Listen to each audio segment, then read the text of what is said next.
Why is the International Crisis Group delaying the International Crisis Group, or ICG, is cautious about relaxing sanctions because these measures are designed to push Venezuela's leadership toward democratic reforms and respect for human rights.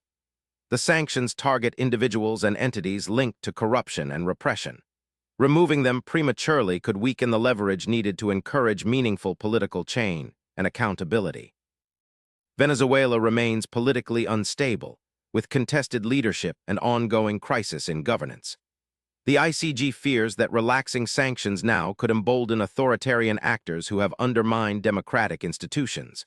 Without a stable political environment and credible progress, lifting sanctions risks preserving the status quo rather than prompting reform. While sanctions can cause economic hardships, the ICG balances this with the risk that lifting them too soon might empower corrupt officials. They want to ensure that sanctions relief benefits ordinary Venezuelans through increased aid and economic recovery, not just the ruling elite. This careful approach aims to avoid worsening the humanitarian crisis. The ICG delays sanction relaxation partly due to varied international opinions. Some countries prioritize quick relief to ease humanitarian suffering, while others insist on strict conditions tied to democratic reforms.